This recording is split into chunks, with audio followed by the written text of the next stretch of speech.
Personally থাকে না। দুই দফার ভোট শেষ, এবার ভোট গণনার পালা। মেদিনীপুর কলেজে রয়েছে স্ট্রং রুম। বেশ কয়েকটি বিধানসভার গণনা এই স্ট্রং রুমে হবে এবং কেন্দ্রীয় বাহিনী এবং সিসি ক্যামেরার নজরদারি চলছে ক্রমশ। গতকালই ভোট পর্ব প্রায় সম্পন্ন হয়েছে এবং শুধুমাত্র এখন ফলের অপেক্ষা চৌঠমে। আর এদিকে যে স্ট্রং রুম তৈরি করা হয়েছে 30 স্তরীয়েরও বেশি কড়া নিরাপত্তার বলয়, এইখানে প্রায় বেশ কয়েকটি বিধানসভা কেন্দ্রের যে ফলাফল সেটা কিন্তু এখান থেকে সামনে আসবে। স্ট্রং রুমের নিরাপত্তা খতিয়ে দেখেছেন আমাদের প্রতিনিধি, তুলে ধরেছেন সেই প্রতিবেদন অভিষেক চক্রবর্তী। তুমি দেখো মেদিনীপুর কলেজে স্ট্রং রুম করা হয়েছে এবং পাশাপাশি কিন্তু মেদিনীপুর যে কলেজিয়েট স্কুল সেখানেও কিন্তু একটি স্ট্রং রুম করা হয়েছে। সেই জায়গায় থেকে দাঁড়িয়ে কিন্তু মেদিনীপুর বিধানসভা এবং গড়বেতা, শালবনী, কেশপুর এই 4টি বিধানসভার কিন্তু গণনা হবে কিন্তু এই মেদিনীপুর যে কলেজ সেই কলেজের স্ট্রং রুমে। আমি একটু দেখাতে পারবো ছবিটা ক্যামেরার সঙ্গে যে একবারে কিন্তু নিরাপত্তা আটোসাটো করা হয়েছে। কেন্দ্রীয় বাহিনীর জওয়ানরা তারা কিন্তু একদম যে স্ট্রং রুমের বাইরে যে গেটের বাইরে সেই গেটের বাইরে কিন্তু একবারে কিন্তু আটোসাটো নিরাপত্তা মুড়ে ফেলা হয়েছে চারিদিক। এখানে কিন্তু যারা প্রবেশ করছে প্রত্যেকে কিন্তু কার্ড চেক করে কিন্তু ঢোকানো হচ্ছে। কোনো রকম বাইরে জমায়েত থেকে শুরু করে কোনো রকমই কিন্তু স্ট্রং রুমের বাইরে করতে যাচ্ছে, কারণ পাশাপাশি কিন্তু 2টি স্ট্রং রুম রয়েছে। একদিকে যেমন মেদিনীপুর কলেজ, আমি যেখানে দাঁড়িয়ে রয়েছি এই মেদিনীপুর কলেজের স্ট্রং রুম একটি করা হয়েছে এবং পার্শ্ববর্তী একদম পাশেই একবার মেদিনীপুর যে কলেজিয়েট স্কুল সেখানেও কিন্তু স্ট্রং রুম করা হয়েছে। এখানে যেমনটা বললাম যে এখানে 4টা বিধানসভার কিন্তু গণনা হবে, সেরকম পাশাপাশি কিন্তু মেদিনীপুর যে কলেজ এবং তারপরে যে মেদিনীপুর যে কলেজিয়েট স্কুল সেখানেও কিন্তু 3টি বিধানসভা, দাঁতন, নারায়ণগড়, ডেবরা, এই 3টি বিধানসভার কিন্তু গণনা হবে। পাশেই মেদিনীপুর যে কলেজিয়েট স্কুল সেখানে এবং খড়গপুর যে কেন্দ্রীয় বিদ্যালয় সেখানে কিন্তু গণনা কেন্দ্র করা হয়েছে এবং পাশাপাশি যে ঘাটাল কলেজ সেখানেও কিন্তু গণনা কেন্দ্র হয়েছে। মোট জেলায় 4টি গণনা কেন্দ্র হয়েছে এবং 4টি গণনা কেন্দ্রে মোট 15টা বিধানসভার কিন্তু গণনা হবে এখানে। এবং প্রতিটা বিধানসভার ভিত্তিক যে স্ট্রং রুম করা হয়েছে প্রতিটা স্ট্রং রুমের বাইরেই কিন্তু একই রকমই ছবি দেখা যাচ্ছে। একেবারে কিন্তু আটোসাটো নিরাপত্তা, এখন কেন্দ্রীয় বাহিনীর জওয়ানরা তারা কিন্তু বাইরে রয়েছে এবং ভেতরেও কিন্তু রয়েছে। চারিদিক কিন্তু একবারে কিন্তু নিরাপত্তা চাদরে মুড়ে ফেলা হয়েছে, কোনো রকম যাতে কোনো ঘটনা না ঘটে সেই জন্য কিন্তু তৎপর রয়েছে কমিশন। সমস্ত রকম ব্যবস্থা কিন্তু করা হয়েছে। ইতিমধ্যে আমি একটু দেখাবো যে এসডিও থেকে শুরু করে প্রত্যেকে কিন্তু তারা এসেছে এবং পুলিশের অফিসাররা রয়েছে, তারা কিন্তু স্ট্রং রুম যে পরিদর্শন করছে এবং পার্শ্ববর্তী যে এলাকাগুলো রয়েছে সেগুলো তারা কিন্তু ঘুরে দেখছে। বিভিন্ন জায়গায় তারা কিন্তু ঘুরে দেখছে কোথাও কোনো রকম যাতে কোনো ঘটনা না ঘটে সেই জন্য আগেভাগেই কিন্তু সমস্ত রকম ব্যবস্থা কিন্তু তারা নিচ্ছে। এই মুহূর্তে কিন্তু মেদিনীপুর কলেজের সামনে ছবিটা দেখাচ্ছি। মেদিনীপুর কলেজের স্ট্রং রুম করা হয়েছে, সেখানে কিন্তু সমস্ত আধিকারিকরা তারা কিন্তু যাচ্ছেন এবং স্ট্রং রুম পরিদর্শন করছেন এবং স্ট্রং রুমের যে পার্শ্ববর্তী এলাকা, যে মেন রাস্তা, সেগুলো কিন্তু ঘুরে দেখছেন তারা। কড়া নজরদারিতে ডায়মন্ড হারবারে মহিলা ইউনিভার্সিটি, 7টি বিধানসভা স্ট্রং রুম এখানে করা হয়েছে। ডায়মন্ড হারবারে মহিলা ইউনিভার্সিটিতে কেন্দ্রীয় বাহিনী করা নিরাপত্তাও নজরে আসছে। কড়া নজরদারি চলছে এই স্ট্রং রুমগুলো। সদ্য ভোট পর্ব বিটেছে এবং এরই মধ্যে অত্যন্ত কড়া পাহারা রয়েছে বিভিন্ন স্ট্রং রুমগুলিতে। 7টি বিধানসভার যে গণনা অন্তত এখানে হবে এই স্ট্রং রুমের কড়া নিরাপত্তার ছবি। ডায়মন্ড হারবারে এই মহিলা ইউনিভার্সিটিতে কেন্দ্রীয় বাহিনী, সিসিটিভির নজরদারি তুলে ধরেছেন আমাদের প্রতিনিধি অরিজিৎ মণ্ডল। ডায়মন্ড হারবার মহিলা ইউনিভার্সিটি যেখানটায় স্ট্রং রুম করা হয়েছে এবং সেই স্ট্রং রুমে সকাল থেকেই গতকালকে দ্বিতীয় দফা নির্বাচন সম্পন্ন হওয়ার পর ডায়মন্ড হারবার, ফলতা, কুলপি, মন্দিরবাজার বিভিন্ন বিধানসভার যে ইভিএম তা কিন্তু কঠোর নিরাপত্তার মধ্যে দিয়ে ইতিমধ্যেই আসতে শুরু করেছে। একদিকে যেমন গেটের বাইরে রাজ্য পুলিশ রয়েছে, ঠিক তেমনই কিন্তু সেন্ট্রাল ফোর্স রয়েছে ভেতরে। অন্যদিকে কঠোর সিসিটিভির নজরদারির মধ্যে দিয়েই এই ইভিএমগুলি একেবারে স্ট্রং রুমের মধ্যে প্রবেশ করছে, কারণ আগামী 4 তারিখ রয়েছে গণনা। সেখানটায় কার ভাগ্য নির্ধারণ হয় তা কিন্তু সময় বলবে।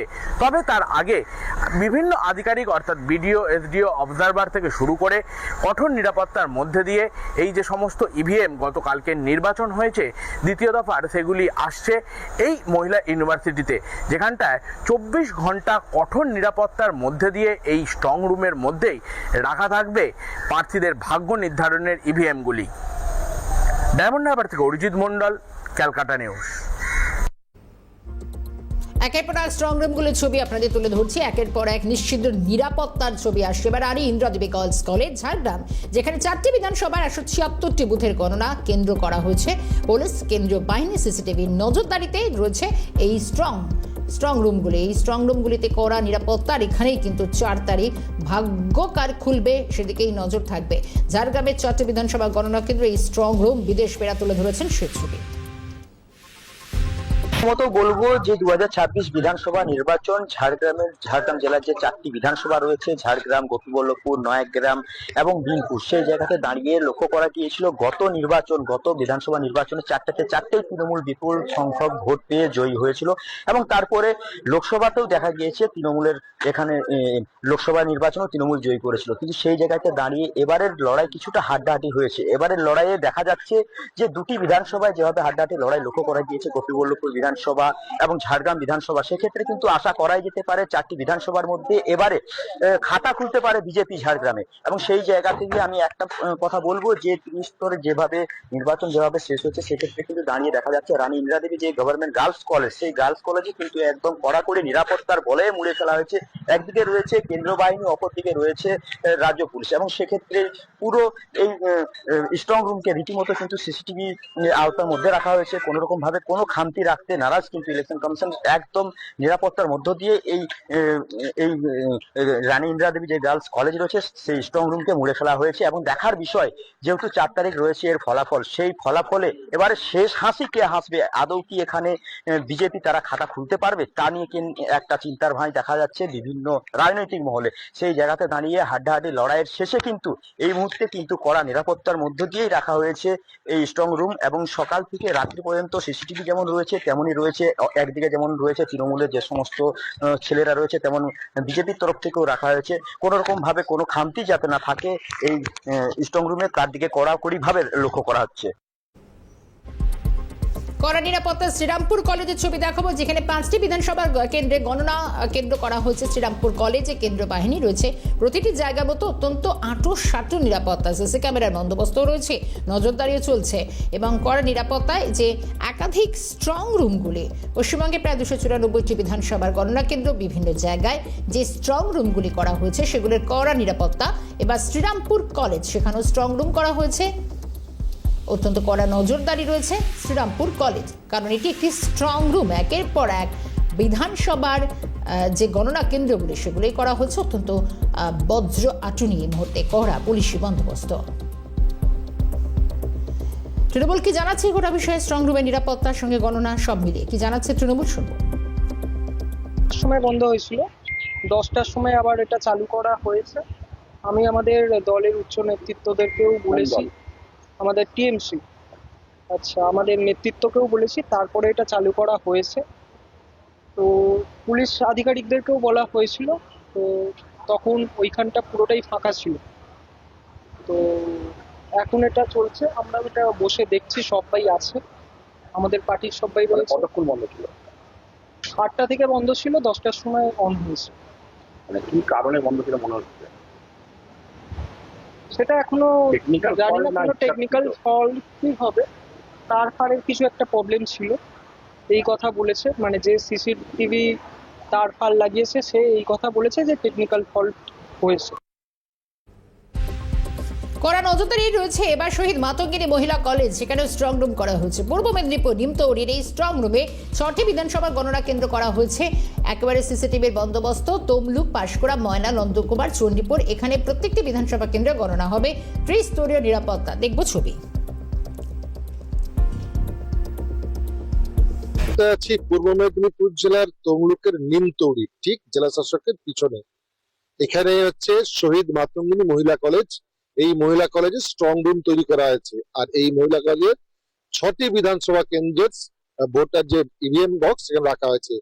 পশ্চিম পাঁশকুড়া, পূর্ব পাঁশকুড়া, তমলুক, ময়না, নন্দকুমার, চণ্ডীপুর, তারা কিন্তু এই 6টি স্ট্রং রুম করা আছে এখানে। ইতিমধ্যেই কিন্তু ত্রিস্তরীয় নিরাপত্তার ব্যবস্থা করা হয়েছে। প্রথমত কেন্দ্রীয় বাহিনী, দ্বিতীয় কেন্দ্রীয় বাহিনী, তৃতীয় কেন্দ্রীয় বাহিনী, কিন্তু তার সঙ্গে রাজ্য পুলিশ। ইতিমধ্যে দেখাতে বলবো, এই যে কলেজ দেখতে পাচ্ছেন সেই কলেজের ভিতরে কিন্তু স্ট্রং রুম তৈরি করা আছে। আর ঠিক আমার ডান দিকে তৈরি করা হয়েছে এখানে সিসিটিভি ক্যামেরা রাখা আছে। সেই সিসিটিভি ক্যামেরার মাধ্যমে দেখতে পাচ্ছেন যে সমস্ত যে স্ট্রং রুম, সেই স্ট্রং রুমের ছবি কিন্তু প্রত্যেক দলের যারা প্রতিনিধি আছেন তারা কিন্তু লক্ষ্য নজর রাখছেন, তাতে করে কোন রকম সমস্যা তৈরি হয় না। কারণ বিভিন্ন সময় বিভিন্ন গুজব উঠছে যে ইভিএম হয়তো হ্যাক হতে পারে, ইভিএম হয়তো চুরি হতে পারে। তাই প্রত্যেক দলের রাজনৈতিক নেতারা তারা কিন্তু এই যে একের পর এক স্ট্রং রুমগুলি করা নিরাপত্তা আর সেই স্ট্রং রুম পরিদর্শন এবার ফলতার তৃণমূল প্রার্থী জাহাঙ্গীর খান। ডায়মন্ডহারবারে মহিলা বিশ্ববিদ্যালয়, সেখানে ফলতার ইভিএম রয়েছে, এখানে স্ট্রং রুম করা হচ্ছে। এই স্ট্রং রুম এবার পরিদর্শন করলেন জাহাঙ্গীর খান। স্ট্রং রুম পরিদর্শনে ফলতার তৃণমূল কংগ্রেস প্রার্থী জাহাঙ্গীর খান। আর এই জাহাঙ্গীর খানের বাড়ির সামনে গিয়েই অন্তত যে দাবাং মোড়ে ছিলেন অজয় পাল শর্মা, বিশেষ পুলিশ পর্যবেক্ষক, এবং ফলতা বিধানসভার ভোট কোন দিকে যায় সেদিকেও বিশেষ নজর ছিল। ভোট সম্পন্ন হয়েছে। ডায়মন্ডহারবার মহিলা বিশ্ববিদ্যালয়ে রয়েছে ফলতার ইভিএম। তৃণমূলকে জানাচ্ছে শুনবো। আপনারা দেখেছেন যে আমরা জেনারেল অবজারভার, আরও ভিডিও সবাই আজকের স্কুটিং দেখেছেন 11টার সময়। সে 11টার সময় আমরা স্কুটিং করে আজকের জেনারেল অবজারভার আমাদের অলওয়েজ ওকে বলে দিয়েছে এবং আমরা 4 থেকে কাউন্টের জন্য আমরা রেডি হয়ে গেছি। যখন খেলতে পারে না, যখন মানুষ সঙ্গে নেই, সাথে নেই, কোনো উন্নয়ন করেনি, ফলতার মানুষের সঙ্গে কোনোদিন সাক্ষাৎ করেনি, তার লাইফে তার বয়স যদি 45 থেকে 49 বছর বয়স হয়, সে 49 বছর বয়সে ফলতায় কোনোদিন উনি পা দিয়েছেন? ফলতার মানুষের সঙ্গে কোনো যোগাযোগ রেখেছেন? কোনো কাজ করেছেন? ফলতার মানুষ কেন ওনাকে পছন্দ করবে? তাই ফলতার মানুষ শান্তিভাবে সুস্থভাবে তারা ভোটটা করেছে। আজকের বিজির পাত্রে মাটি চলে গেছে, তারা জানে হেরে যাব, তার জন্য আজকে তারা আঙুর ফল টকের মতো অজুহাত খুঁজছে। তৃণমূল প্রার্থী জাহাঙ্গীর খান তিনি স্ট্রং রুম পরিদর্শনের পর সাংবাদিকদের একথা জানিয়েছেন। অরিজিৎ রয়েছেন আমাদের সঙ্গে। অরিজিৎ, একেবারে আজও বিরোধীদের নিশানা করলেন, সঙ্গে স্ট্রং রুম পরিদর্শন করলেন, কি কি দেখলেন? হ্যাঁ, দেখো, ফলতা বিধানসভার যিনি তৃণমূল কংগ্রেসের প্রার্থী জাহাঙ্গীর খান, তিনি স্ট্রং রুম পরিদর্শন করেন, ঘুরে দেখেন। অন্যদিকে সাংবাদিকদের মুখোমুখি হয়ে তিনি যেমনটি জানিয়েছেন যে 4 তারিখে জয়ের ব্যাপারে তিনি 100% নিশ্চিত। অন্যদিকে যখন নির্বাচন কমিশনের পক্ষ থেকে জানানো হয়েছিল যে বেশ কিছু বুথে রিপোলিং হবে, তার মধ্যে কিন্তু ফলতা বিধানসভাও ছিল, সেই বিষয় নিয়ে জানতে চাওয়া হলে তিনি বলেন কোনোভাবেই ফলতা বিধানসভার রিপোলিং হওয়াটা কাম্য নয়, কারণ ফলতা বিধানসভার মানুষ শান্তিপূর্ণভাবে ভোট দিয়েছে। যে জায়গায় ভোট দিক না কেন তারা, সেই ভোট কিন্তু শান্তিপূর্ণভাবে হয়েছে, কোনো অশান্তির খবর নেই। উল্টো দিকে তিনি কেন্দ্রীয় বাহিনীর দিকেই কিন্তু প্রশ্ন চিহ্নের আঙুল তুলেছেন যে কেন্দ্রীয় বাহিনী কিন্তু সাধারণ ভোটারদের, সাধারণ গ্রামবাসীদেরকে মারধর করেছে। এই বিষয়ে কিন্তু তিনি মুখোমুখি হয়ে জানিয়েছেন। এর মধ্যেই কিন্তু তারপরের একেবারে এবং জয়ের ব্যাপারে এখনো আত্মবিশ্বাসী এই প্রার্থী, তৃণমূল কংগ্রেস প্রার্থী জাহাঙ্গীর খান। ধন্যবাদ অরিজিৎ।